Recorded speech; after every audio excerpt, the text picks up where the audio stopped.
안녕하세요. 지금부터 상기 시작하도록 하겠습니다. 지금부터 해서 그 8월 5일까지 정리되고 8월 12일 날 강의 있습니다. 8월 12일 날 이 시간대로 해가지고 2기, 3기 그 모의고사들 그 총정리 한 번 더 이래 해드릴 테니까 빠르게 한번 2기, 3기들 모의고사 풀었는 거 이래 빠르게 한번 정리하도록 하고 강의계획표 그 주로 이래 출제하는데 강의계획표 없는 것도 좀 출제할 생각도 있고 그리고 그 의외의 문제들 이런 것들을 한번 내봐야 되고 거기에 대해 대응을 해봐야 되기 때문에 이게 그 알면서도 또 당황하게 되는 그런 문제도 있거든요. 모르는 문제 나오면 그러니까 오늘은 그 함정을 파놨고요. 특히 그 3번 같은 거 이런 것들은 실질적으로 한번 다뤄봐야 될 그런 문제이기 때문에 한번 함정을 파서 이렇게 그 기판력 으로 이래서 진도 범위 안에서 기판력처럼 보이는 그런 문제로 출제를 하게 됐고 의외의 문제들 한번 다뤄보고 이거 빠르게 풀이하고 그다음에 그 잠깐 쉬었다가 좀 나머지 논점들 가집행 이런 거 설명하겠습니다. 가집행 이런 것들 그 간단하게 어떻게 대비할지 이런 것들을 그러니까 지금 상황에서 그 진도 범위 쫓아가기도 되게 바쁜데 안 한 게 또 걱정돼요. 안 한 게 이래 걱정되게 되니까 그러니까 그런 것들을 어떻게 대비해야 될지 이런 것들을 간략하게 이래 그 알려드릴 테니까 그런 부분을 보고 항상 그 다 똑같은 비중으로 정리할 수는 없습니다. 그러니까 자신 있는 게 있고 잘 쓸 수 있는 게 있고 잘 외워지는 게 있고 또 잘 암기가 잘 안 되는 부분도 있게 이랬다고 종료서는 이런 것들 잘 암기가 이래 잘 안 되는 그런 부분 중에 하나인데 그런 것들을 나머지하고 똑같은 그 느낌으로 외우려고 하지 마시고 그런 것들은 나도 안 외워지면 남들도 안 외워지는 겁니다. 남들도 이래 잘 안 외워지는 그런 측면이니까 너무 그런데 스트레스 받지 마시고 그러니까 최선을 다해서 제일 그 부탁드리는 게 아니고 그 중요하게 기억하셔야 될 거는 진도 범위까지 책을 봐야 돼. 진도 범위까지 이래 책을 이래 봐야 되는 거 밀리면 안 돼. 지금은 밀리면 안 되고 어떻게 보든 다 봐야 돼. 어떻게 보든 다 보고 시간이 부족하면 강약 조절을 더 하셔야 돼. 그 사람은 강약 조절을 해서 일단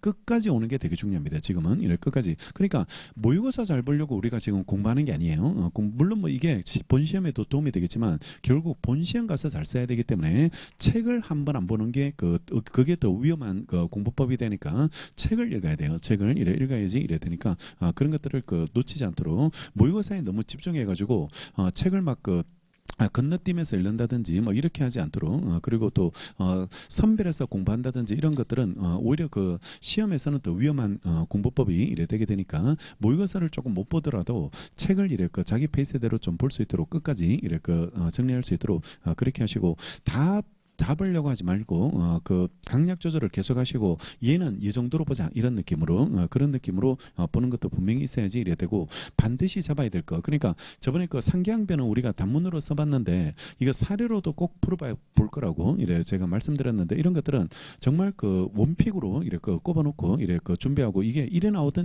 나는 다 쓸 수 있다 이런 느낌으로 잡아내야 되고 다음 주에는 청구 변경이 그런 느낌이어야 돼. 그런 느낌이어야 되고 지금 청구 변경은 완전 초특기급으로 이렇게 준비해놓고 그거는 이렇게 나오든 단무로 나오든 사례로 나오든 나는 청구 변경에서는 뭐 부족함이 없을 거다라는 거 이런 것들 기뻐하지도 않을 거다 이런 거 나오면 상기항변 청구 변경 나오면 나올 게 나온 거니까 이거는 기본형으로 내가 그냥 기본 점수 받는 걸로 그런 용도로 이래 쓰는 거고 나머지 부분에서 점수를 받아야지 내가 합격한다 이런 느낌으로 그런 느낌으로 이거는 남들도 다 쓰는 거다 이렇게 생각하시고 방어적 차원에서 놓치지 않겠다 이런 마음으로 그런 느낌으로 봐야 돼요. 그러니까 6개 중에서 원픽이 하나씩 있어야 돼요. 그러니까 이거는 내가 가장 중요한 논점이고 가장 먼저 잡겠다는 거. 그러니까 1개 때부터 외워왔던 것들 이런 것들을 원픽으로 잡아놓고 그 다음에 시간 되면 그 다음 거, 그 다음 순위 이렇게 그런 식으로 이래 넘어갈 수 있도록 그래 보고 이게 어느 정도 되신 분들은 간략하게 만약에 뭐 가지팽이 나오면 나는 어떻게 대비할지 이런 것들을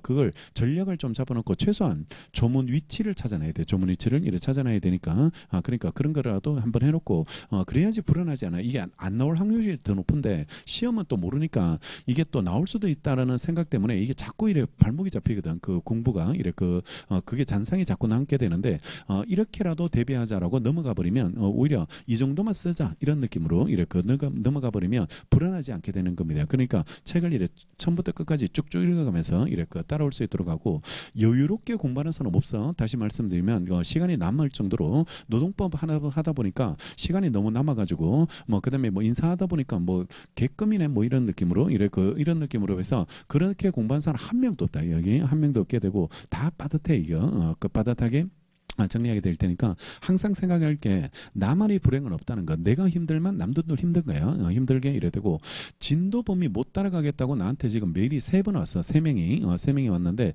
아마 30명 이상 보냈을 것 같아. 마음속으로 그런 것들을 다 보냈을 것 같은데 똑같은 질문이야. 다 똑같은 질문이고 전에 잘 이어졌는 게 지금은 또 안 이어진다든지 아니면 그 느낌이 안 난다든지 이런 생각이 들게 될 건데 똑같아요. 그거는 인간이면 다 똑같은 느낌을 이렇게 갖게 되고 또 진도범위가 또 늘어났기 때문에 이게 빠듯한 느낌을 줄 거라고. 그러니 그렇다 할지라도 거기에 맞게 공부해. 거기에 맞게 공부하고 자꾸 밀리지 않도록 딱 정리하고 전에 말씀드린 월화 노동법 본다면 수요일까지 노동법을 넘기면 안 돼요. 월화로 끝나야 돼요. 월화로 이렇게 끝나서 딱 이틀에 끝날 수 있도록 그리고 또 뭐 행정을 수요일날 보기 때문에 그게 끝나야 됩니다. 거기서 끝낼 수 있도록 그렇게 정리하고 민소는 전에 말씀드린 대로 하루에 1시간씩 그냥 읽자. 하루에 1시간씩 그냥 읽어가지고 쭉쭉 읽어가지고 하루에 1시간씩 공부하고 민소를 따로 요일을 주지 말고 나머지 과목들 노동 지금 정리할 게 천칠 거니까 노동하고 인사하고 그 2과목 중심으로 이래 시간표를 짜고 그다음에 행정 하루 그렇게 주고 민소는 하루에 그냥 1시간씩 이래 쭉쭉 읽어가면서 감을 이래 유지할 수 있도록 그런 식으로 진도 범위 안에 거를 보고 그다음에 그 옆에 거를 보고 이런 식으로 해가지고 그런 느낌으로 이래 공부하는 게 가장 베스트로 이렇게 따라오는 거니까 그런 방법으로 좀 정리할 수 있도록 지금은 노동하고 인사에 시간을 많이 써야 될 시점이 우리는 그러니까 그런 방법을 이렇게 할 수 있도록 그렇게 정리하도록 하고 사례 문제도 있고 단문이 2문제 나오게 되니까 단문을 먼저 쓸지 사례를 먼저 쓸지 이런 걸 꼭 계획을 잡으시고 그리고 단문을 어느 정도 썼을 때 오늘처럼 이래 어느 정도 예상되는 단문을 출제됐을 때 문제하고 전혀 작년처럼 중간에 있는 소송상 항변 이렇게 해가지고 중간에 뽑아버릴 때가 있거든. 그러니까 전체 토픽에서 하나의 목차를 내버린다든지 뭐 이런 식으로 이래 출제될 때도 있는데 그런 문제도 한번 써봐야 돼. 그런 문제도 실제 글에 출제되고 있으니까 그런 문제도 한번 써보고 오히려 크게 써야 되는데 작게 내버린다든지 뭐 이런 식으로 그런 형태로도 출제되기도 하니까 이 시험이 그러니까 여러 각도의 대비를 할 수 있도록 대응을 할 수 있도록 이렇게 정리하시면 되고 사례 문제 풀 때 조심하고 그러니까 기본적으로 일단은 사례에서 점수를 받아야 돼요. 그러니까 단문이 의외의 게 하나가 나오기 때문에 사례 문제 자체를 이렇게 기본적으로 작년 같은 경우도 60점 넘는 분들은 다 사례에서 점수가 나온 겁니다. 사례에서 점수를 받았고 뭐 소송상변이 뭐 당락을 좌우하진 않았고 제가 봤을 때는 다 비슷한 점수대를 이래 받게 되고 결국은 사례에서 60점을 넘기는지 못 넘기는지 아니면 완전 고득점으로 갈지 말지 뭐 이런 것들이 달라지게 되니까 결국 사례를 잘 풀어야 된다. 사례를 이래 잘 풀 수 있도록 그렇게 이래 정리하고 핵심 강조하는 거 이런 것들이 제일 중요하고 뭐니 해도 판례 잘 쓰는 거 이런 것들이 중요하게 될 테니까 그런 것들을 계속 기억하시고 논점 뽑아내는 걸 먼저 잘 신중하게 쓰고 생각하고 성급하게 답안지 쓰지 마시고 막 그냥 대충 보고 이래 써버리면 그거 꼭 탈이 나게 돼 있어요. 그러니까 꼭 여러 번 읽고 문제를 사례 문제는 여러 번 읽으면서 그걸 논점이 논탈이 되지 않도록 그렇게 하게 하는 게 중요하고 돌아다니 보니까 형광펜 칠하면서 이래 문제 읽는 사람이 있던데 그래 읽어야 돼. 그렇게 읽고 그분은 단문도 형광펜을 칠해놨더라고. 그러니까 그렇게 봐야 돼. 안 그러면 실수합니다. 이거는 실수하게 이래 돼 있으니까 논점 되는 걸 꼭 밑줄 한다든지 형광펜을 칠한다든지 그렇게 계속 표시하면서 읽어라. 표시하면서 읽으셔야지. 그래야지 논탈하지 않게 이래 되니까 이 논탈이 끝장이야. 이게는 논탈하면 큰일 나니까. 그러니까 논탈이 되지 않도록 문제를 밀어버리는 거 이런 것들 절대로 급하게 쓰지 마시고 5분 10분 정도는 초안 잡아야 돼. 초안을 잡고 이렇게 쓰시는 게 필요하니까 그걸 지금부터 70일 동안 마음속에 외쳐. 그냥 70일 동안 외치면서 급하게 쓰지 말자는 거 그리고 문제 꼭 잘 확인하자는 거 이런 것들을 계속 확인할 수 있도록 이렇게 정리하시면 되겠습니다. 자 1번부터 볼게요. 갑은 을 종종가요 사이에 부동산 위에 존재하는 분묘들의 파멸을 조건으로 X 부동산과 Y 부동산을 매수하기로 하는 내용의 매매 계약을 이래 체결하고 그 무렵 X 부동산에 관해서는 소유권 이전 등기를 마쳤고 그런데 X 부동산 지상에는 을 종종이 관리하는 분묘들 외에요 을 종종의 종종원이 병이 별도로 설치하여 관리하는 분묘도 설치되어 있고 지금 문제는 갑은 을 종종이 Y 부동산에 관한 소유권 이전 등기를 이전해주지 않자 법원에 소유권 이전 등기 청구의소를 제기했고요. 청구 취지는 을 종종이 갑한테요. Y 부동산에 관해서 매매를 논의로 한 소유권 이전 등기 절차를 이행하라는 것을 적어서 청구 취지에서 구했고 Y부동산은 소송 계속 중에 Y1과 부동산과 Y2 부동산으로 분필이 되어버렸습니다. 토지가 하나의 토지가 두 가지로 나눠졌고 그런데 갑은 청구 취지 기재를 변경하거나 법원에 새로운 토지 대장을 제출하지 않았고요. 이에 따라 법원은 갑의 청구 취지 그대로 갑의 청구를 인용하는 판결을 선고하게 됐고요. 판결을 선고했고 위 판결은 그 무렵 그대로 확정이 돼버렸습니다. 그러니까 지금 토지는 두 개로 분필이 돼 있는데 청구 취지에는 Y 토지 달라 이렇게 청구 취지에 구하다 보니까 법원이 그대로 판결해 버렸어. Y 토지 줘라 이렇게 판결해 버렸는데 그러면 이게 결정적 문제로 집행을 못해 그지? 집행을 그러니까 두 필지로 이렇게 분필이 돼 있는데 Y 토지 주세요 이렇게 판결해 버리면 이 승소 판결을 받아도 집행이 안 되거든. 집행이 되지 않게 됩니다. 그래서 갑은 이후에 법원에다가 경정 대상 판결 주문 중 부동산 표시를 분할된 토지로 경정하여 달라는 경정 신청을 하면서요. 분할된 내용이 기재된 토지 대장을 제출해 줬는데 그런데 법원은 위 경정 신청을 기각을 해버렸네요. 기각을 해버렸고 이 경우 갑이 경정 신청 기각한 위 결정에 대해서 민사소송법 449조 1항에 따른 특별한 구를 할 수 있을지 할 수 있을지에 관해서 논하라고 이래 되어 있습니다. 그러니까 문제에서 물었는 것은 449조에 따른 특별한 구가 가능한지 특별한 고가 가능한지 경정 신청을 지금 판결의 경정을 신청해 달라고 했는데 이게 기각 결정이 내렸거든. 기각 결정이 내렸을 때 여기에 대해서 과연 특별한 고가 가능한지가 문제되니까 경정 신청 기각 결정이 제대로 됐는지를 먼저 따져줘야 돼. 그래서 판결의 경정이 지금 받아줘야 될 사안인지 기각해야 될 사안인지 이걸 받아줘야 되는데도 불구하고 기각을 했다면 그때는 이거는 특별한 고로 불복할 수 있는 그런 실익 자체를 가지게 되니까요. 그러니까 판결 경정 자체를 해야 될 사안인지를 문제되니까 판결의 경정에 대한 요건을 간단하게 검토해주게 되고 이거는 지금 판결의 경정이 단문 문제가 아니니까 경정 자체보다는 여기에 조금 더 힘을 실어줘야 되지 않을까?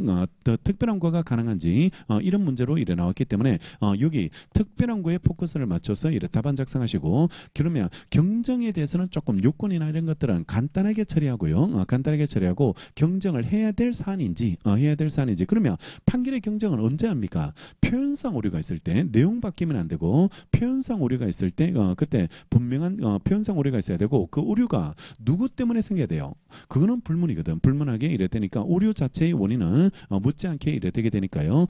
그러니까 그런 요건들을 검토해주고 그러면 지금 사안이 그 판결의 경정을 해줘야 될 그런 사안이 되는지 문제되는데 이게 판결 사실심 변론정 결전에 그 지분이 바뀌는 거 이런 것들에 대해서 우리 판례는 판결의 경정을 받아줘야 되는 걸로 인정하게 이래 되게 되니까 그러니까 그 판결의 경정은 이게 변론정 결전에 바뀌었을 때도 받아줘야 되고 그 두건다나 판결 끝나고 나서 집행 과정에서 밝혀진 사실 이런 것도 받아주거든. 이런 것도 받아주게 되니까 그러니까 내용 바뀌면 안 되지만 표현상 오류가 생겼는 거 이런 것들은 다 누구 잘못인지 언제 생겼는지를 불문하고 받아주게 되고 이걸 안 받아주면 집행이 안 되거든. 집행을 할 수 없게 되는 그런 문제가 되니까 이런 것들은 받아줘야 되는 것으로 평가되고 거기에 대해서 이제 불복 절차인데 자 여기를 잘 써야 돼요.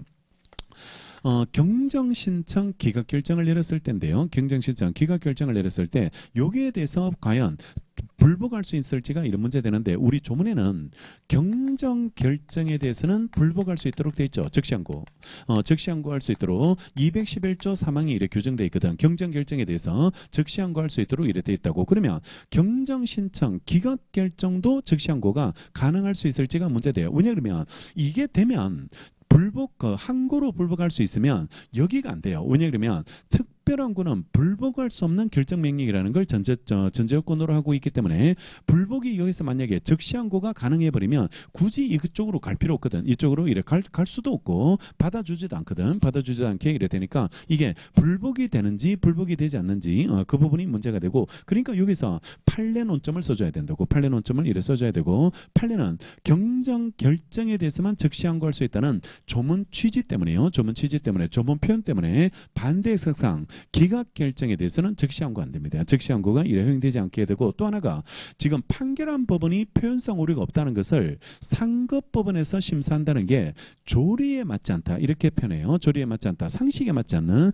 그런 문제가 이래 되기 때문에 그러니까 이거 경정신청 기각 결정에 대해서는 불복할 수 없게 이래 되고, 그러면 불복할 수 없는 결정 명령이니까 예외적으로 이게 되는 겁니다. 특별항고가 이래 가능하게 된다라고 이래 넘어야 돼요. 이렇게 이래 넘어서 특별항고를 끌고 가고, 그다음에 여기서는 제일 잘 써야 될 게 이 특별항고는 결정 불복할 수 없는 결정 명령이 돼야 되는데, 특히 헌법 위반이라는 요건을 충족해야 되거든. 그러면 헌법 위반되는 어떤 그 법령 위반이 있어야지, 그래야지 이거 특별항고를 받아주게 이래 되게 되는데, 그러면 헌법 위반이 있다는 것은 도대체 어떤 사항을 말하게 되는지, 그 판례 쓰는 게 갈라뜨고, 이 판례 사안이 이제 이 사안이 그 판례 사안을 이래 전제로 하게 이래 되는데, 둘 중 하나가 있어야 된다 그랬죠. 둘 중 하나가 필요하게 이래 되는데, 경정 대상 판결의 자료를 제출할 기회를 전혀 제공받지 않았다든지, 이게 첫 번째고요. 첫 번째가 되고, 또 하나는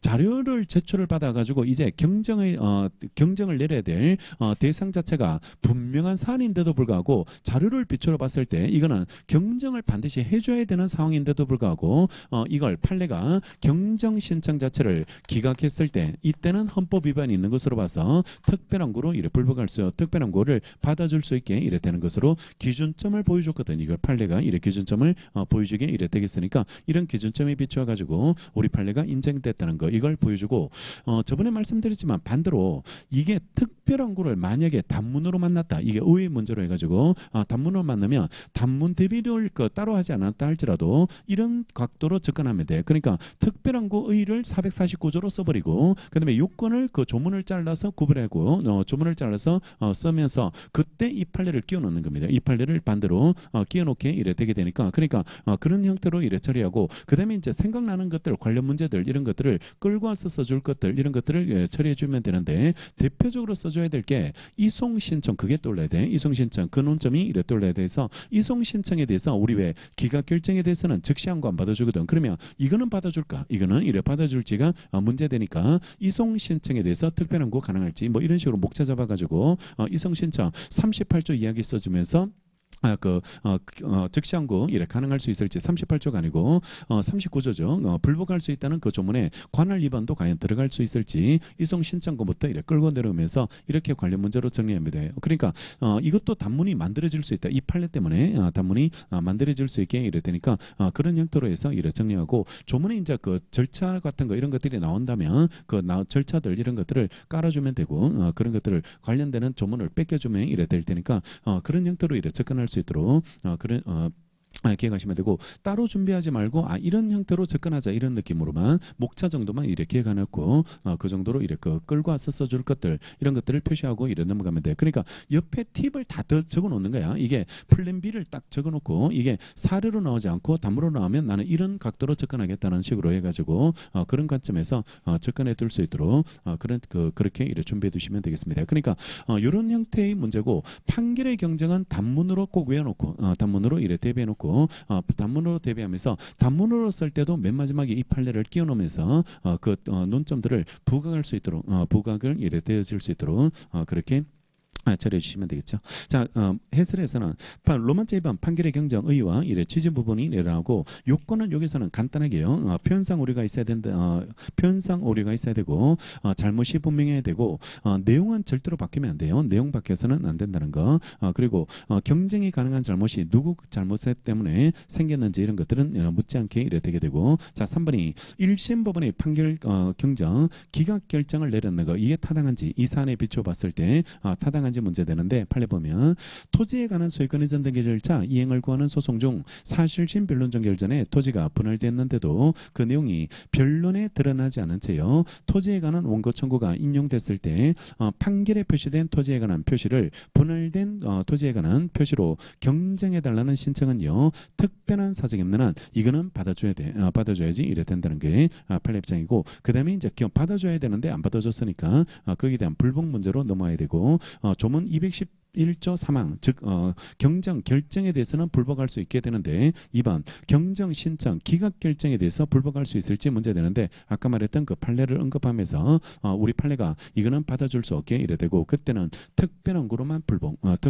불복해야 되고 그래서 3번 판결 경정 신청을 기각한 결정에 대해서 헌법 위반을 이유로 449조 1항의 특별한 구를 할 수 있는 경우가 어떤 경우를 의미하게 되는지 이런 이야기고 1번은 조문이고요. 의의를 이래 조문으로 하시고 자, 2번 양갈로 2번 보시면 판결 경정 신청을 기각한 결정에 대해서 이러한 헌법 위반이 있다고 하려면 첫 번째 신청인이 그 재판에 필요한 자료를 제출할 기회를 전혀 부여받지 못한 상태에서 그러한 결정이 있었다는 겁니다. 그러니까 기회 제공을 못 받았어요. 기회 제공을 못 받아가지고 절차 보장이 되지 않는 거 이런 게 첫 번째고 아니면 판결과 그 소송의 모든 과정에 나타난 자료와 판결 선고 후에 제출된 자료에 따라서요. 판결의 잘못이 있음이 분명해서요. 판결을 경쟁해야 되는 사안임이 명백한데도 법원이 이를 간과함으로써요. 기각 결정했다는 등의 사정이 있어야 됩니다. 이런 사정이 있을 것이 이래 필요하게 될 테니까 이런 것들을 이래 언급해주고 그 다음에 마지막에 사내 해결로서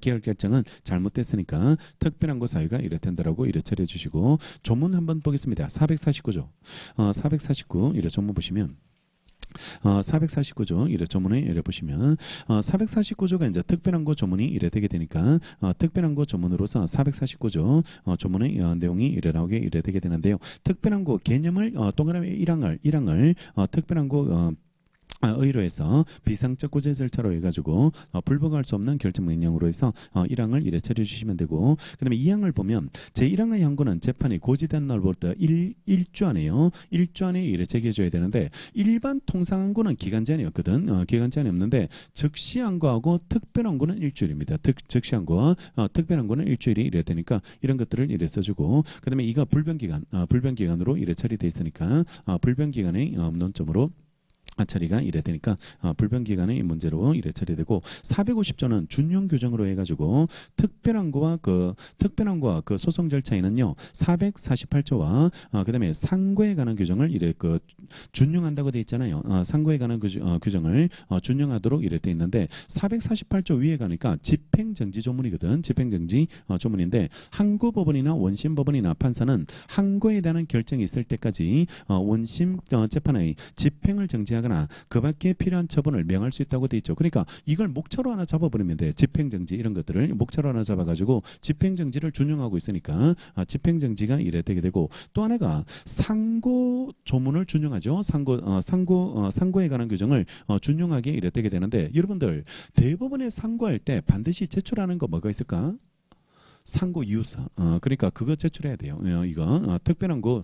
그러니까 여기서는 상고 이유서 이렇게 표현하지 말고 특별한 거 이유서 이렇게 써주면 이래 된다고. 그러니까 이런 걸 끼워 넣으면서 이래 처리해 주면 돼. 아시겠죠? 조문을 이걸 따로 이래 외우지 말고 조문이 있으니까 그지? 조문이 있으니까 준용하는 조문도 있으니까 집행 정지 목차 하나, 그다음에 상고 이유서를 다 바꿔서 특별한 거 이유서 하나 이렇게 해가지고 그렇게 해서 처리하시면 이래 되고 그 앞장에 가 보면 427조에 그 상고 이유서 제출이라고 돼 있잖아. 상고 이유서 제출이라고 돼 있는데 요 조문을 그대로 뺏기면 돼. 20일 안에 제출하라 이렇게 돼 있으니까 요걸 뺏겨버리면 되니까 그것도 멀리 있지도 않아. 바로 앞에 있으니까요. 앞장에 있게 이래 되니까 요렇게 이래 뺏겨버리면 이래 되고 그러니까 절차 내용은 요렇게 뺏기고 요렇게 뺏겨서 이래 답안지를 채우시고 판례는 이걸 잘 써주고 이거 잘 써주고 그 다음에 이송 끌고 와서 써주는 거 이런 것들이 우리가 쓸 수 있는 판례거든. 쓸 수 있는 판례가 되니까 이런 걸 활용해주고 그러니까 이걸 특별한 거 옆에다가 이렇게 팁을 잡아놓고 조문을 위치하는 확인해놓고 448구조만 있는 게 아니고 50조도 있어. 준용 조문도 있으니까 그 앞에 거를 이렇게 끌어와서 처리해주면 이래 됩니다. 그렇게 이렇게 확인해놓고 이거는 위치만 확인해놓고 외울 게 아니다, 그지? 외울 게 아니니까 이거 조문을 왜 외워? 조문 뺏기면 되는데 그러니까 외울 필요가 없으니까 위치만 확인하고 이래 그럴 걸 처리해주면 됩니다. 이유서 제출하는 거 이런 거 한 줄 써주고 이래 나오시면 처리하시면 이래 되는 거죠. 자, 그다음에 넘어가셔서 2번 문제. 잘 보세요. 그 판결의 경쟁이 그 작년에 작년 판례 그 보니까 주민등록표 경쟁해달라 이런 그 취지로 해서 두 가지나 세 개인가 이래 나와 있더라고. 경쟁 판례가 세 개나 이래 나오게 이래 되니까 판결의 경쟁은 최근에 그 전화 판례도 있고 이런 판례도 있고 하니까 한번 정리해 놓고 다른 각도로 대비해놓고 특별한 거 이런 걸 넣어도 나올 수 있으니까 결국 이거 물으려고 그래 낼 수 있거든. 그렇게 낼 수 있으니까 그런 형태로 해서 이래 출제하고 특별한 것까지 대비해야 되냐 이게 아니고 경정 대비하면 돼. 경정 판결의 경정 대비하면 특별한 것도 특별한 것도 대비되고 이거 대비해놓고 경정 대비해놓고 특별한 거 못 쓰면 안 된다 이 말입니다. 특별한 거 못 쓰면 안 되니까 그런 느낌으로 정리하시면 되겠죠. 그러니까 민소는 이래 대비해야 돼요. 그러니까 이걸 특별한 거를 막 완벽하게 또 그 청구 변경처럼 이래 외우려고 하면 안 되고 그러면 공부 못해요. 이거는 어떻게 그 많은 걸 똑같은 느낌으로 다 외웁니까? 그러니까 민소는 그렇게 대비하지 말고 이걸 통해서 이걸 외우면 얘 곁다리 얘까지 같이 대비된다 이런 느낌으로 그렇게 하고 이걸 특별한 것까지 누가 목차 잡아서 외우기가 쉽지 않거든. 그래버리면 이건 한 200개 민소만 해야 됩니다. 3기 동안 민소만 해야 되는 노동법보다 더 많이 외워야 될 걸. 그런 느낌이니까 그래 공부하면 안 되고 그러니까 강약 조절을 계속 하시면서 그런 느낌으로 이래 쳐고 이래 쓰는 답 문제도 꼭 한 문제 나와. 여러분들 시험에 작년도 그렇고 재작년도 그렇고 그러니까 이런 형태로 이래 채워 넣는 답안지도 꼭 있게 이래 돼 있으니까 그러니까 뭐 답안지 시간 모자라서 뭐 계속 뭐 길에 쓰는 게 아니고 막 창작 활동으로 해서 어떤 걸 유치해서 끌고 올지 이런 것들을 그런 것들을 고민하면서 쓰는 문제가 꼭 있다니까 있게 되고 아는 것부터 먼저 쓰고 그다음에 그런 것들을 기억해서 그렇게 끼워넣을 수 있도록 그래 대비하시면 이래 되는 거죠. 그러니까 단문을 먼저 써야 되는데 막 단문이 모르는 게 나왔다 그러면 플랜 B를 또 잡아놓는 거야. 그러면 걔는 뒤로 빼버리고 단문을 모르는 단문은 뒤로 빼버리고 아는 사례부터 먼저 채우고 이렇게 해서 그래고 내 그 단문을 먼저 쓰다가 모르는 단문 나왔는데 갑자기 단문 먼저 쓰겠다 이래 하면 안 되니까 그러면 또다시 플랜 B도 생각해 놓고 그런 식으로 이렇게 바꾸면서 아는 단문 나오면 아는 거 먼저 쓰고 그다음에 모르는 단문 나오면 그때는 사례 먼저 풀어야지 모르는 걸 쓰고 있으면 안 되게 되니까 그러니까 여기서 연습 다 해봐야 돼요. 모르는 단문도 한번 써보고 뭐 이런 식으로 그렇게 한번 해봐야 될 테니까 연습을 계속하면서 따라오는 게 필요하고 그리고 틀리면 되게 기분 나쁘고 그다음에 또 불안해요. 여기서 막 논탈할 때가 있거든. 오늘 그 3번 같은 거 이런 것들을 논탈할 수가 있게 이래 될 텐데 그런데 자꾸 이래 불안해 하지 마시고 그냥 새로운 거 하나 알았고 내가 이런 걸 확인하기 위해서 시험 봤다 이런 느낌으로 시험 안 봤으면 실전에서 이거 틀렸으면 큰일 날 뻔했겠다 이런 생각을 해야 돼. 이런 생각 쉽지 않습니다. 이래 생각하기가 쉽지 않은데 근데 억지로 그래 생각해. 억지로 이래 생각해 이래 될 테니까 그래 정리하시면 됩니다. 2번요. 한두 명이면 내가 논탈을 하는 걸 바로 잡아주려고 했는데 이 강의실에 너무 많더라고. 3번 논탈한 게 너무 많아가지고 한 명만 내가 잡아주기가 너무 힘들어가지고 그러니까 그걸 그냥 이래 지나치게 이래 됐는데요. 그러니까 대부분 그래 될 것 아마 대부분 이래 그래 될 테니까 그러니까 자꾸 자기만의 불행으로 자꾸 생각하지 말고 나만 논탈한 거 아닐까 뭐 이런 식으로 생각하지 말고 다 똑같은 그런 부분이고 논탈 안 한 사람이 대단하고 잘했고 그분이 침착하게 그걸 생각하면서 책을 봤다는 거거든. 그 테마를. 그러니까 그런 것들을 다시 한 번 더 생각하시면서 기억하시면 됩니다. 실전에서 나올 때 그런 생각이 엄청 든다니까. 옆에 가방 메고 나오는데 대리소송 나는 기판력으로 오늘 풀었는데요. 근데 옆에 야 요건 잘 썼냐? 뭐 이렇게 해가지고 군리불행사 이렇게 하면 갑자기 뭐 등줄에서 식은땀이 쭉 나는 거야. 이게 군리불행사에서 뭐 이런 식으로 해가지고 아니 그러니까 교문 났을 때 그런 그 이야기를 못 들었으면 다행이야. 못 들었으면 그냥 모르고 그냥 집에 들어왔으면 그냥 편안하게 그냥 목욕하고 이래 쉬었을 건데 갑자기 누가 뒤에 친구 막 이렇게 부르면서 그러면서 군리불행사 썼냐 뭐 이런 식으로 이렇게 그런 이야기를 하게 되고 또 대부분 또 민소교실이거든. 또 이게 민소교실이고 옆에도 민소교실이고 이렇게 되다 보니까 복도에서 누군가 한 명은 그런 이야기 하거든. 군리불행사 뭐 이런 이야기하게 이래 되게 되니까 그때 마음이 어떨까. 나는 기판력 쓰고 나오면서 그런데 갑자기 영혼이 확 나가는 느낌 이런 느낌이잖아. 그러니까 미라에서 왜 영혼이 빠져나가는 그런 느낌을 그 안악순환문 그런 느낌이 이래 생기게 되는데 그게 정말 돌아버린다니까요. 돌아버리게 되니까 그러니까 그렇게 불안감을 주는 게 그게 시험이야. 그러니까 발표할 때까지 잠이 안 와. 이게 막 밥도 뭐 시험 끝나면 되게 재밌게 놀 것 같은데 안 그래. 실험하라. 실험 앓고 그리고 또 뭘 해도 재미도 없고 그리고 내가 왜 그걸 몰랐을까? 군리불행사를 왜 그걸 못 찾아냈을까? 이 생각이 어마어마하게 돼야 되니까 잠이 안 온다니까. 2달 동안 이래 잠을 못 자게 되는 그런 문제가 이래 되는 거죠.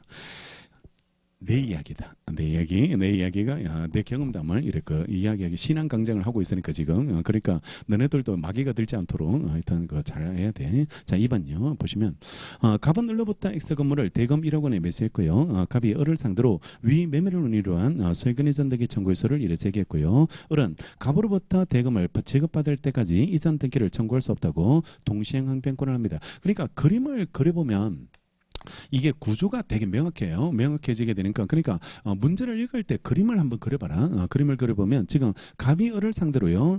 그 매매를 운이한 소유권 이전 등기 소유권 이전 등기를 청구하니까 이 사람이 매매 대금 받을 때까지는 등기 줄 수 없어 하고 동시행항변권을 했다. 그지? 동시행항변권을 하게 이래 되고 그다음에요. 그 갑은 을에 대한 1억 원의 대금 채권으로 대금 채권과 상계하겠다고 주장합니다. 그러니까 이 사람이 다시 내가 얘한테 대여금 1억 원이 있다라는 겁니다. 대여금이 1억 원이 또 받을 게 있으니까 이거 상계해달라.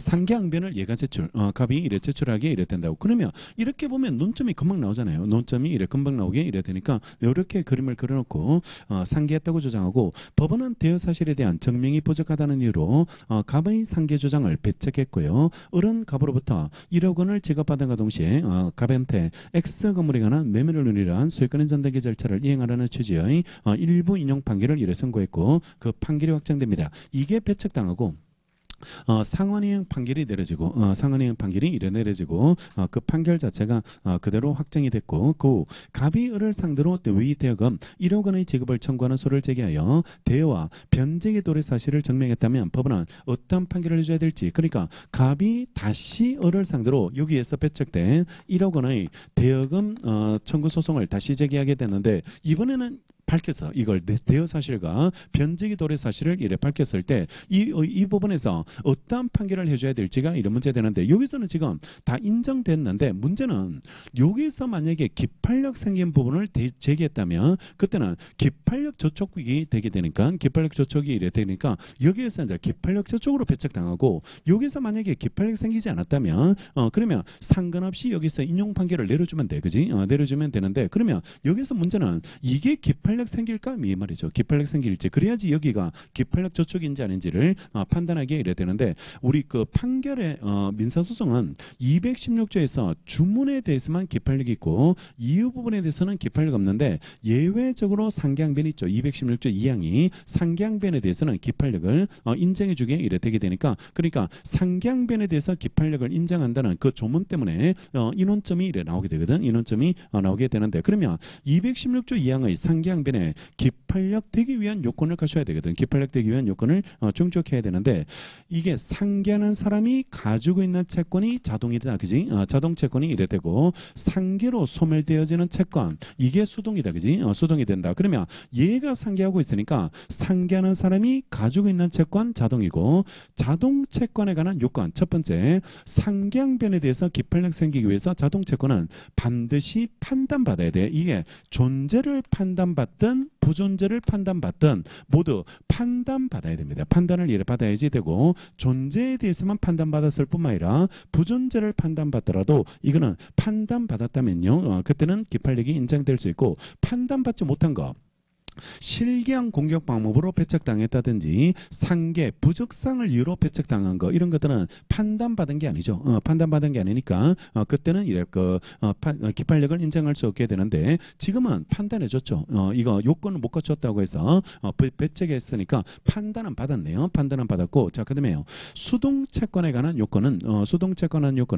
상계항변에 대해서 기판력 생기기 위해서 수동채권은 반드시 소구채권해야 돼. 소구채권. 소송으로 구한 채권, 소송물로 구한 소구 채권해야 되고 이거 소구 채권이 아니고 수동 채권이 지금처럼 동시행항변권으로 제출된 거 이런 것들은 기판력 없어. 왜냐 그러면 여기에 기판력을 인정해주는 취지 자체는 얘가 소송물과 같은 취급을 받았거든. 같은 취급을 받았기 때문에 그렇기 때문에 여기에 기판력을 인정해주는데 이게 수동 채권이 지금처럼 동시행으로 제출되면 이게 소송물처럼 취급받은 게 아니죠. 소송물처럼 취급받은 게 아니기 때문에 되는데 이런 경우까지는 기판력을 인정 안 해. 이런 경우는 기판력을 인정 안 하니까 수동 채권이 소구 채권일 때만 기판력이 인정되고 동시행항변권으로 제출된 거 이런 것들은 기판력이 인정되지 않는 것으로 평가하고 소구 채권이거나 그와 실질적으로 동일한 거, 실질적으로 동일한 채권일 때만요.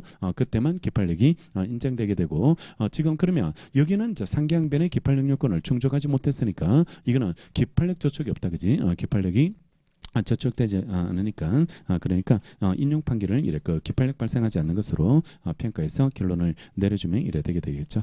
자, 그 쟁점입니다. 그러니까 이걸 그 이기 때는 단문으로 썼고 이걸 그 지금은 사례로 푼 거야. 사례로 풀게 이래 되게 되니까 그러니까 상계항변은 이걸 양쪽 모두 다 대비해야 되고 그리고 또 우리는 소차 관련해 가지고 제소금지와 관련해 가지고 상계항변이 항소심에서 철회됐을 때 그때도 과연 제소금지가 적용될지 이런 것도 원래 변시 기출이거든. 변시 기출이니까 그걸 세상 중요하게 보고 세상 중요하게 이런 느낌을 대비해 놓고 그런 것들도 중요한 쟁점으로요. 대비해서 관련 논점으로 이렇게 기획해놓고 하여튼 상계로 출제될 수 있는 거 뭐 중복소송이라든지 그다음에 뭐 제소금지 논점이라든지 이런 것들 기판력 논점이라든지 이런 것들은 모든 각도로 다 대비될 수 있도록 그 정리하고 주변 시험에서 지금 다 출제되고 있기 때문에 그래. 주변 시험에서 상계항변을 다 기출하고 있기 때문에 이런 것들은 잘 중요하게 그 정리를 이래 해줘야지 되겠죠. 자, 로마자 2번은 상계항변 기판력 인정 취지가 나오는데요. 1번 기판력 발생 범위와 일반론들 216조 그 다음에 216조 2항에서 상계는 예외다라는 거. 취지는 상계에 쓰인 자동채권에 별도로 다시 존부를 다투게 된다면 전소효과가 유명무실하게 되기에 분쟁의 이례적 해결을 추구하지 않는데 그 취지가 있다라고 돼 있고 요건 1번 자동채권에 관한 요건 나오고 2번 수동채권에 관한 요건인데요. 자, 수동채권 요건인데 여기를 잘 써야 되겠죠. 아무래도 이게 포인트가 되니까요. 그러니까 이게 잘 강조될 것이 이래 필요하게 되고 상계주장에 관한 판단에 기판력이 인정되는 경우는 상계주장 대상이 된 수동채권이 소송물로 심판되는 소구채권이거나 그와 실질적으로 동일하다고 보이는 경우로서요. 상계를 주장하는 반대채권과요. 그 수동채권을 기판력 관점에서 동일하게 취급해야 될 필요성이 있다는 겁니다. 필요성이 인정돼야지 이게 기판력이 인정되는 거고 따라서 상계주장의 대상이 된 수동채권이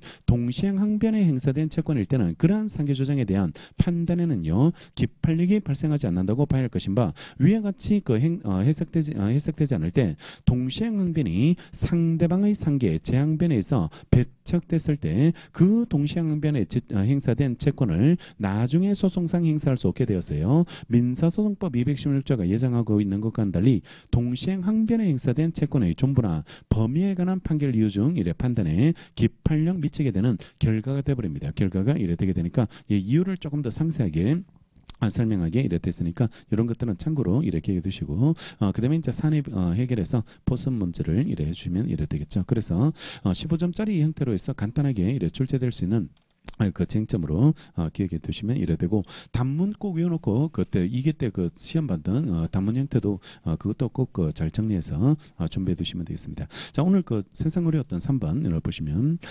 을은요 2015년 7월 1일 A 법무사 사무실에서 병으로부터 그 소유 엑스 토지를 10억 원에 매수하는 매매 계약을 체결하고 계약금은 그 자리에서 중도금은 한 달 후에 지급했고요. 잔금 5억 원은 2016년 1월 1일 날 병으로부터 엑스 토지 소유권이 전듣기에 필요한 서류 일체를 받으면서 지급하기로 했고 병은 2016년 1월 1일 엑스토지 등기 서류를 을한테 줬는데 을은 잔금 5억 원을 지급하지 못했어요. 결국 을명의 소유권이 전듣기는 이루어지지 않았고요. 이후 을은 그 2016년 7월 1일 갑한테 엑스토지를 15억 원에 매도하는 매매 계약을 체결해서 갑으로부터 매매대금 전액을 지급받았지만요. 아직 갑에게 엑스토지에 관한 소유권의 전듣기는 격려해주지 못했네요. 예, 갑은 2018년 4월 1일 엑스토지에 관해서 을을 대위하네요. 대위해서 병을 상대로 2015년 7월 1일자 매매를 원인으로 해서 을한테 소유권 전득의 절차를 이행을 구하는 소를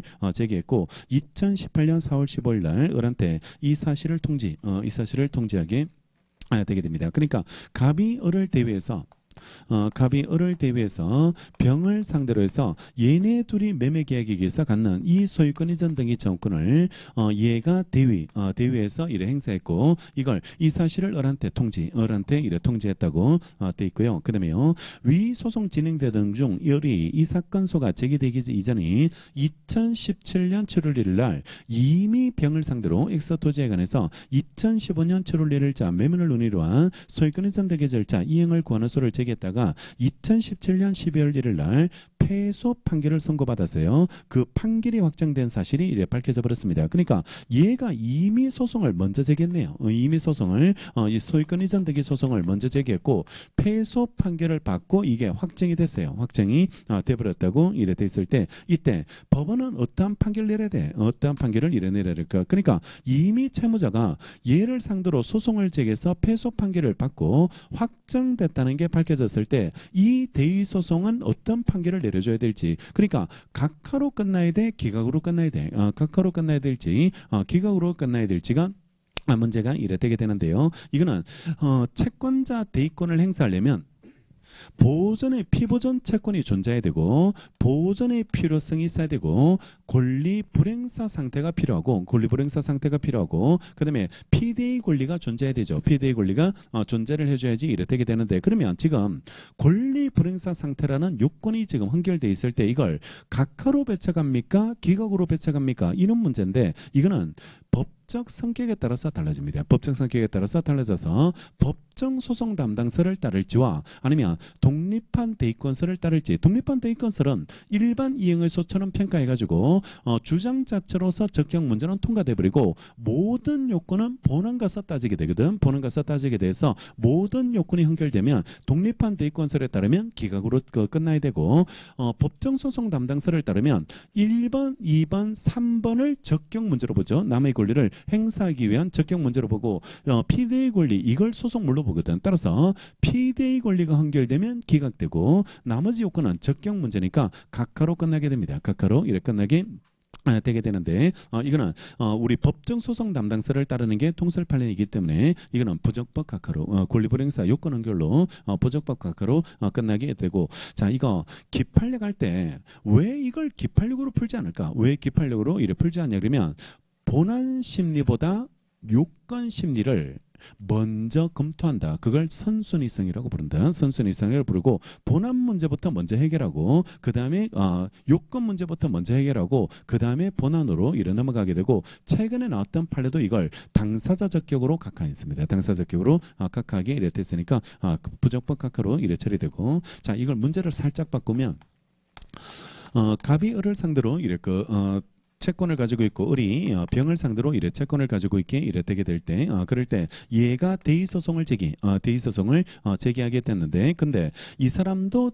소송을 제기했다는 게 밝혀졌어요. 소송을 제기했다는 게 밝혀졌을 때 그러면 얘도 소송하고 있거든. 얘도 소송을 하고 있게 이래 되면 그러면 같은 소송은 받아주면 안 되잖아. 같은 소송은 받아주면 안 되니까 중복소송 문제가 이래 되게 되고 중복소송 문제가 됐을 때 전소 후소를 구별해야 되고 후소를 각하해야 되거든. 후소를 이래 각하해야 되는데 그때 구별 기준 송달시, 부본 송달시. 그래서 소가 먼저 제기됐는가 기준이 아니고 부본 송달을 가지고 구별해. 부본 송달을 가지고 구별합니다. 따라서 소송은 대의소송이 먼저 제기돼도 송달이 만약에 이게 빨라버리면 이게 전소고 얘가 후소가 이래 되니까 후소를 부적법 각하고 여기서는 하나 더 있죠. 이것도 권리불행사 이게 전소가 돼버리면 얘가 소송하던 중에 대의소송 제기한 꼴이니까 권리불행사의 요건도 헌결돼 있고 그러면 중복소송으로 각하도 되고 요건 헌결로도 각하되고 그러면 결론은 둘 다 각하니까 이거는 두 개 다 써야 돼. 두 개 다 써야 되고 중복소송만 쓰면 안 되고 권리불행사 요건도 이렇게 같이 써줘야지 되게 되니까 이걸로 각하해도 되고 이걸로 각하해도 되는데 여기는 요건 헌결로서 각하돼야 되고 기판력으로 넘어가지는 않습니다. 이거는 본안 문제로 넘어가 버리기 때문에 기각으로 돼버리면 이거는 기판력 문제를 건너뛰거든. 건너뛰는 본안 요건 문제를 건너뛰게 되니까 기판력으로 풀지 않고 이거는 요건 헌결로 해결한다라고 구별하고 여기는 왜 두 개 썼고 논점을 두 개 써야 되고 여기는 이거는 요건 헌결로 풀으라고 이래 그때 이래 찾아와서 말씀드렸던 그 쟁점의 문제가 이래 되는 거죠. 법적 성격 문제 논점이고 항상 법적 성격부터 풀어야 돼. 법적 성격부터 이래 풀어나가고 법적 성격부터 먼저 법정 소송 담당설에 따라서 처리된다는 거 이걸 이렇게 하시고 로마자 3번에 채무자의 패소 판결 확정 효력의 문제가 이래 나오게 되는데요. 1번에 두 번째 단락 판례 보면 채권자 대입권은 이게 판례의 입장인데요. 채권자 대입권은 채무자가요. 제3채무자에 대한 권리를 행사하지 않았을 때 하나요. 채권자가 자기 채권을 보전하기 위해서 행사할 수 있는 것이기 때문에 채권자가 대위권을 행사할 당시 이미 채무자가 그 권리를 재판상 행사했을 때는 설사 패소 확정 판결을 받았다 하더라도 채권자는요. 채무자를 대위해서 채무자의 권리를 행사할 당사자적 기가 없다 이렇게 말하죠. 당사자적 기가 없다라고 이래 말하고 있으니까 이거는 당사자적 격 문제입니다. 당사자적 격 문제가 되게 될 테니까 그런 관점에서 정리를 하고 기억하셔야지 이래 되게 되겠죠.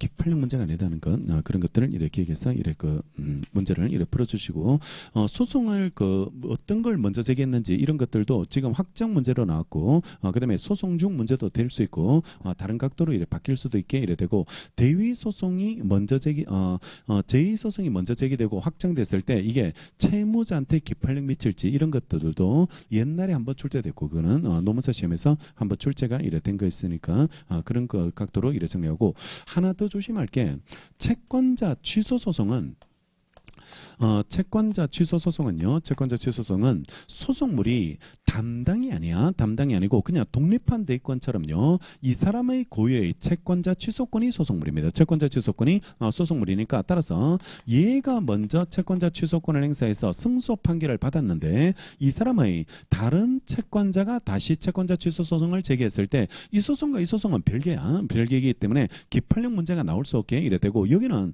뭘 검토해야 되냐 그러면 얘가 또 채권자 취소성을 할 필요성이 있는지, 권리 보이익이 있는지를 검토해야 돼. 권리 보이익이 있는지를 검토해야 되는데 이미 승소 판결로 끝났거든. 얘가 승소 판결로 끝났는데 얘가 또 취소를 해야 될까 이 말입니다. 얘가 또 취소를 해야 될지가 이런 문제 되는데 판례 이거 긍정해. 판례가 긍정해서 승소 판결만 받았을 때는 소익이 부정한데 소익이 부정되지 않는데 왜냐하면 이 사람이 집행을 안 해버리면요. 원상회복이라는 그 집행을 안 해버리면 이걸 강제할 방법이 없습니다. 그러니까 집행을 빨리하게 만드는 방법이 우리나라 법에 없다고 그런 법이 존재하지 않게 이래 되게 되니까 승소 판결만 받아놓고 집행을 안 해버리면 얘네들이 받을 수 없거든. 얘네들이 받을 수 없게 되니까 여전히 취소를 구할 실익이 생기게 되고 그러면 언제 이게 사라지냐 그러면 원상회복까지 끝났을 때 이때는 이걸 다시 청구하면 안 돼. 이거는 소익 자체가 헌결되게 된다는 게 판례 입장이니까 요것도 같이 소개되어 있습니다. 그 교재 같이 소개되어 있으니까 여기까지 한번 읽고 넘어가고 여기까지 한번 읽고 넘어갈 수 있도록 채권자 취소 쟁점의 문제도 이것도 잘못 접근해버리면 또 기판력으로 풀어버리는 그런 문제가 이래 되게 되니까 이거는 전혀 기판력 관점 문제보다는 기판력을 간단하게 저촉되지 않는다. 당사도 동일해서 벌써 탈락입니다. 이거는 당사도 동일해서 벌써 이래 탈락돼 버리게 이래 되게 되니까 그러니까 당사도 동일해서 벌써 이미 기판력 문제는 이미 탈락된 상태이기 때문에 그 다음에 이거는 주된 논점이 소익 논점으로 이래 접근해서 풀어줘야지 이래 된다는 거 이런 것들이 보고 만약에 독립당사 참가가 사회방지 창고로 나와버리면 그때는 이런 것들이 하나 끼어 들어가고 아니면 관할이 끼어 들어간다든지 아니면 피고적격이 끼어 들어간다든지 뭐 이런 것들이 이래 끼어 들어갈 수 있게 이래 되니까 우리 앞에서 나왔던 피고적격부터 해서 쭉 설명해 왔잖아.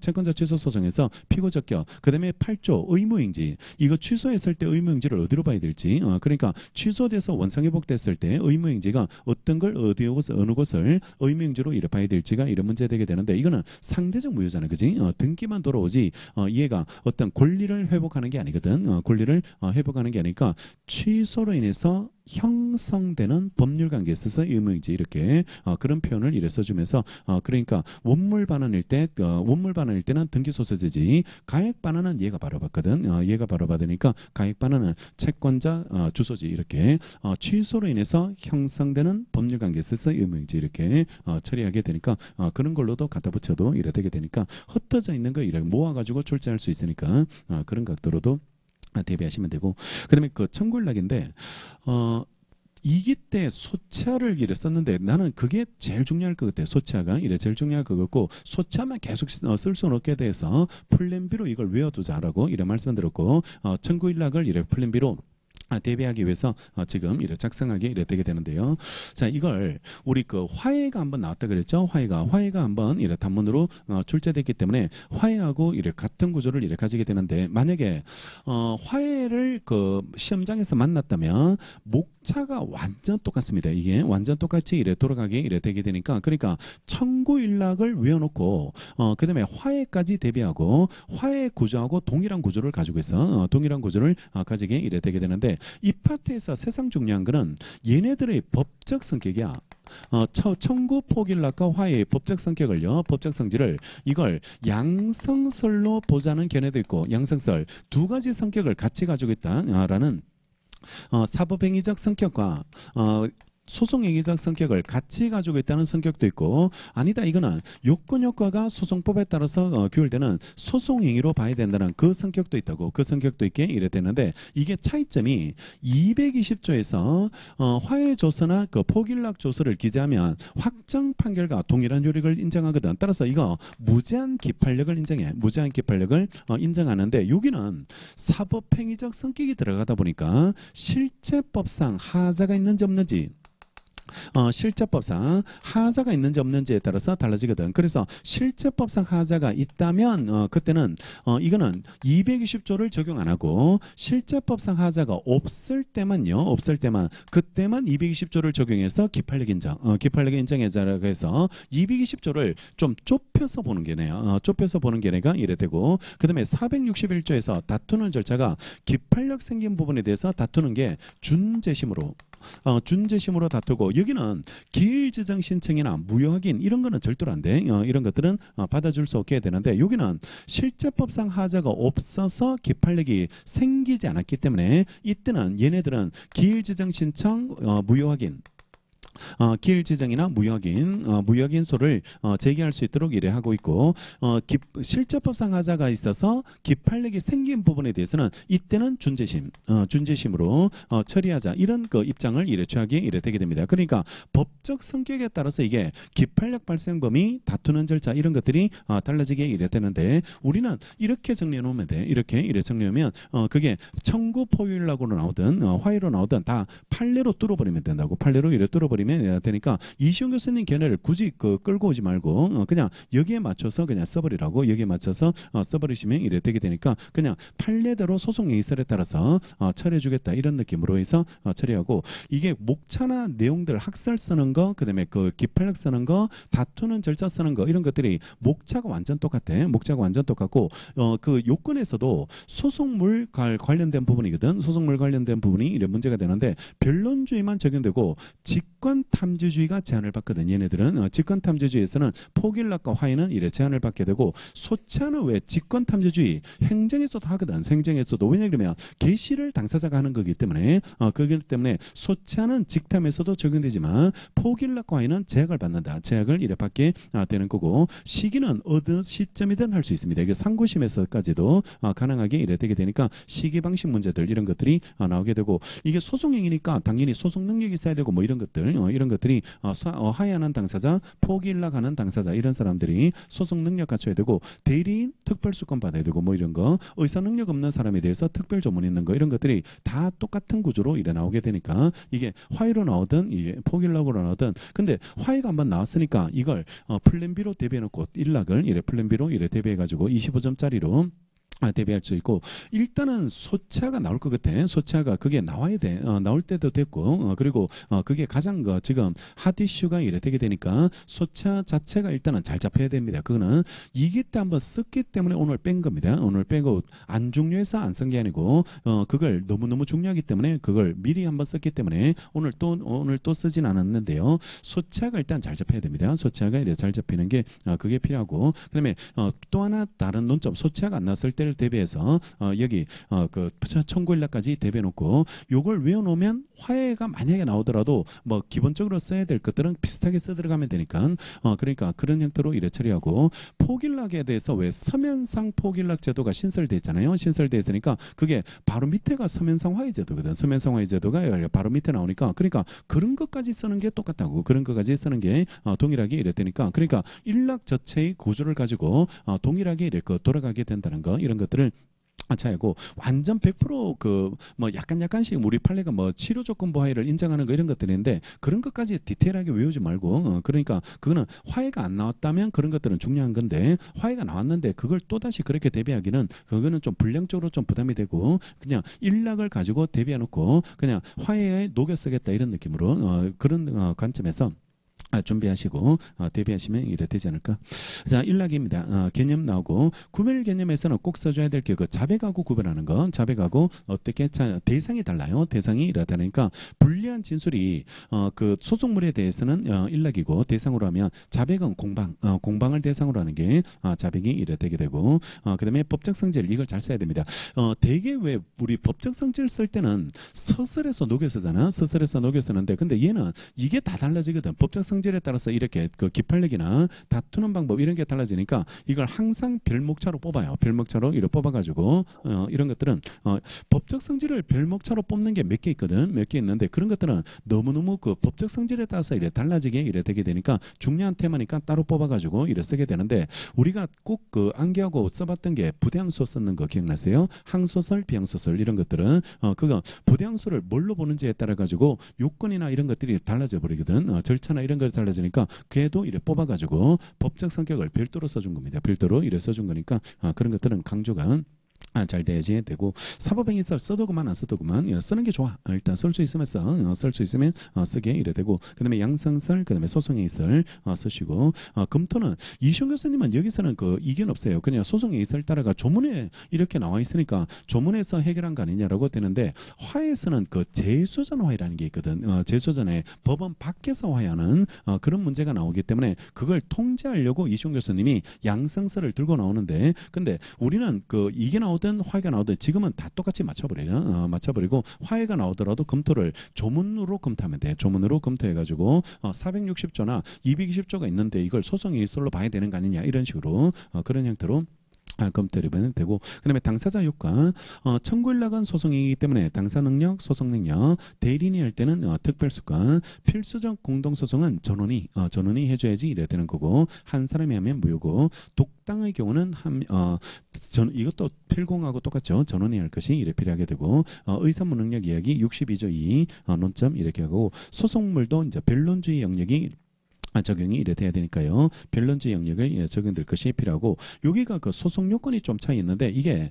청구일락이면 이게 인용 판결하고 똑같거든. 본안 판결이 똑같기 때문에 견해대부는 있지만 이거 선순위성 갖춰야 되기 때문에 요건 연결이 있으면 못합니다. 요건 연결이 있으면 그거는 각하로 끝나야 되기 때문에 본안 판결에서는 안 된다는 그 측면인데 화해는 재소전 화해가 되거든. 재소전 화해가 이래 되니까 요건 의미 있어도 화해는 그거는 가능하다고 이래 되니까 차이점이 있다라고 이렇게 가시고 소치하는 각하잖아. 그지? 소치하는 각하니까 요건음이 있어도 소치하되는 겁니다. 소치하가 어차피 요건음이 있어도 각하고 소치하도 각하 의미니까 각하 의미가 이래 되게 되니까 그런 것들은 요건음이 있어도 가능하게 된다는 거 그게 차이점이 이래 되고 청구의 적법 여부 일락의 그 대상으로서 법률 효과는 선량 풍속 기타 사회질서에 반하는 것이 아닐 것이 이래 필요하게 되는데 판례는 예외적 청구만을 이래 대상으로 한 청구 일락은 무효라고 이래 보기에 이래 되는데 요거 하나 기억하시고 이거하고 또 다음 주에 하는 거하고 이래 비슷하게 이래 돌아가는 게 있게 되는데 원고가 주의적으로 먼저 매매대금 달라. 만약에 이게 배척되면 그때는 내가 준 물건 인도해 달라라고 이렇게 구했는데 이 사람이 여기를 일락해버리면 여기를 일락해가지고 나는 무효니까 물건 줄게 이렇게 말해버리면 원고가 유임을 전조로 해서 청구한 거 그걸 완전 뺏는 결과고 판단 못 받게 하는 결과고 마찬가지이기 때문에 예비적 청구에 대해서 일락하는 거 이런 거는 무효가 되게 되는데 이거하고 원고가 주의적으로 A에 대해서는 기각을 당했고 1심에서 예비적으로 B에 대해서 인용 판결을 받았는데 피고만 항소.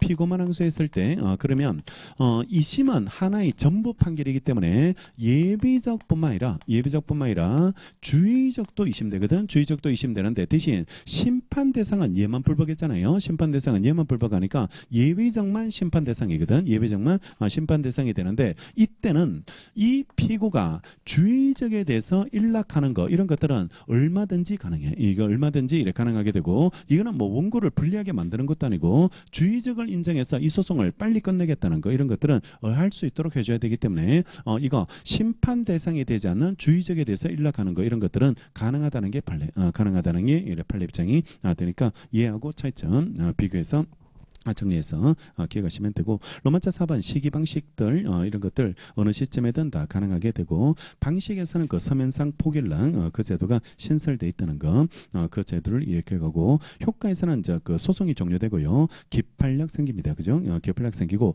잘 써야 될 게 꼭 빼먹으면 안 되는 게 다투는 방법 하자를 다투는 방법으로서 그 준재심이라는 이야기 461조에 따라서 준재심으로 처리되고 그다음에 이거 청구락을 해제할 수 있을지 논점이 이래 되게 되는데 이게 소송행위니까 요건효과가 소송법에 따라서 규율돼야 되니까 이런 것들은 민법 계약처럼 뭐 해제한다는 거 이런 것들은 나올 수 없게 이래 되게 될 테니까 그런 것들을 기억하고 그리고 이거 청구 포기락은 실체법상 효과는 없습니다. 그냥 소송이 종료될 뿐이고 실체법상 권리 자체가 사라진다 뭐 이런 것들은 인정되지 않는다는 게 그게 판례 입장이 이래 되게 되니까 여기까지 이렇게 얘기해서 정리해 두시면 이래 되게 된 거죠.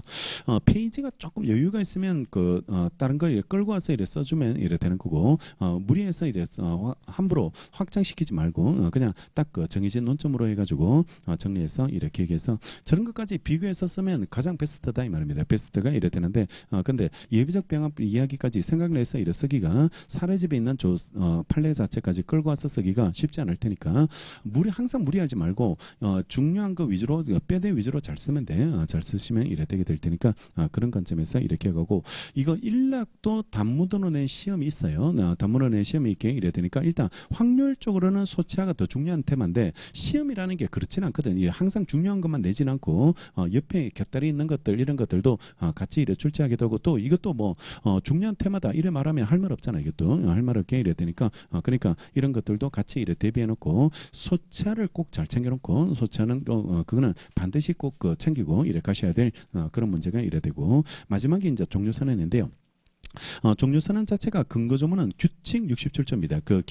소치와 효력을 다투는 방법 이 부분으로 정리하면 되고 사유는 1번이 이유 없는 기일지정 신청했을 때 종료선언이 문제가 이래 되게 되는데 우리 소차는 그 다투는 절차가 기일지정 신청으로 다투잖아요. 67조에 따라서 기일지정 신청으로 다투고 그게 타당할 때 타당하지 않을 때 나누고 타당하지 않는 이유 없는 기일지정 신청했다면 그때는 종료선언으로 끝나게 되는데 여기는 포기락은 우리 소송행위서를 따르는 우리 판례는 반드시 이걸로 다퉈야 되거든. 준재심으로 다퉈야지 이래 되기 때문에 당사자가 기일지정 신청해서 들어오면 이거는 방법 선택 자체가 이유 없는 겁니다. 방법 선택 자체가 이유 없으니까 이때는 바로 종료선으로 배척하기 이래 되는 거고 딱 하나 예외는 당연 무효 사유가 있으면 그때는 기판력이 없거든. 기판력이 없으니까 그때는 준재심으로 다툴 수는 없고 그때는 기일지정 신청으로 다툴 수는 있어. 다툴 수는 있게 이래 되니까 무효 사유는 예외로 처리하고 그런 거 아니면 이거는 방법 선택 자체가 이거는 기일지정 신청 자체가 잘못된 걸로 그렇게 이래 평가해서 처리해 주시면 이래 되고 그다음에 방글로 3번을 질문을 깨세요. 이게 그 당사자 대립구조 소멸이 갑자기 이래서 어떤 것을 말하는지 모르겠다라고 이래 됐는데 아빠가 아들하고 소송한다든지 아들이 엄마를 상대로 그 아들이 그 유학비 달라고 소송한 판례가 얼마 전에 나왔거든. 얼마 전에 그 엄마가 유학비를 왜 나한테 안 주는지 하고 그래서 대법원까지 올라가 가지고 판결이 나오게 됐는데 싸가지 없다고 패소 이래 패소 판결을 내렸고 호의가 반복되면 권리인 줄 안다. 이런 그 영화 대사에 있는 것처럼 성년의 자가 그런 걸 부모님한테 요구할 권리 없습니다. 요구할 권리가 없게 이래 되게 되니까 부양 의무가 없거든. 부양 의무가 없기 때문에 당연히 패소가 이래 되니까 그러니까 그런 소송하다가 이제 부모님이 화병으로 돌아가시면 그러면 상대방 지가 이제 싸가지 없는 걔한테 상속이 돼 버리거든. 상속이 이래 되게 되니까 이게 혼동이 되는 거라. 혼동이 이래 돼서 그때는 소송이 종료되는 거예요. 소송이 이래 종료된다. 그걸 표현하게 이래 되는 거고 이혼 소송도 이혼되기 전까지는 아직까지 부부입니다. 부부가 되고 그 소송 중에 사망하더라도 그때도 다 타방 배우자도 상속인이거든. 상속인이 이래 되게 되니까 상속을 받아버립니다. 상속을 이래 받게 되니까 이혼하기 전에 사망하면 그때 그러니까 건강해야 돼. 아시죠? 그러니까 오래 살아야 되고 건강해야지 이래 되니까 그러니까 그런 것들 다 상속돼요. 상속이 이래 되게 되니까 그때 상속으로 이래 종료되고 그러니까 소송 중에 사망하면 이제 중단의 문제 자꾸 이래 그게 꽂히다 보니까 그러니까 중단해야 되는 겁니까? 라고 이래 중단의 문제 승계 문제로 이래 수계 문제로 가야 되는 거니까 이렇게 질문하시던데 상속의 대상이 돼야 되죠. 그 소송 중에 사망했다 했을 때 왜 중단되기 위한 요건이 있잖아요. 요건이 있게 이래 되니까 상속의 대상이 돼야 되고 상속의 대상이 되지 않는 것들 이런 것들은 다 소송 종료되고 끝나는 거죠. 끝나는 거지 중단 문제로 이래 처리되지는 않으니까 그렇게 이래 기억하시고 그다음에 법원이 소송 종료를 강구하고 진행하는 경우도 있죠. 소치가 간주됐는데 뭐 본안 판결을 했다든지 이런 것들이 나오고 청구일라 강가도 나오고 판결 확정 강가라는 게 나오게 이래 되게 되니까 한번 빠르게 한번 이래 정리하고 옛날에 그 사법시험 에서 한번 단문으로 한번 출제되다 보니까 얘네들이 이제 예상 문제로 한 번씩 이래 나오게 이래 되게 되고 이거 나올 때 내가 시험 봤어. 이거 나올 때 내가 시험 봐가 여기 있잖아. 여기 이렇게 이래 되니까 그 정말 그 처절하게 패소하고 이렇게 답안지도 못 쓰고 막 이렇게 나와가지고 그걸 너네들한테 내고 있다 내가 지금 양심의 가책도 없이 그러니까 지도 못 써놓고 그러니까 그런 걸 내고 있게 되니까 한번 이래 답안 작성하시면서 정리하시면 되겠죠. 요 정도 중재되고 중요도 있는 것들을 내려고 해요. 중요도 있는 걸로 내려고 하고 근데 약간씩 이래 그 의외의 문제를 꼭 내봐야 돼. 이걸 그냥 전형적인 것만 내기는 좀 쉽지 않으니까 함정을 하나 파는 것 아니면 생각지도 않았던 목차들 이런 것들을 한번 근데 택도 없이 막 이상한 거 막 소련 민소법 내고 이러지는 않고 그러니까 그 범위 안에서요. 범위 안에서 이거 약 각도를 살짝 바꿔가지고 생각해 볼 수 있는 거 이런 것들을 한 번씩 출제할 테니까 그런 것들을 정리하고 잠시 쉬었다가 그 가지팽이나 몇 개만 좀 짚어드릴 테니까 그것만 보고 이래 마치도록 하겠습니다. 10분 쉬었다가 정리하도록 하겠습니다.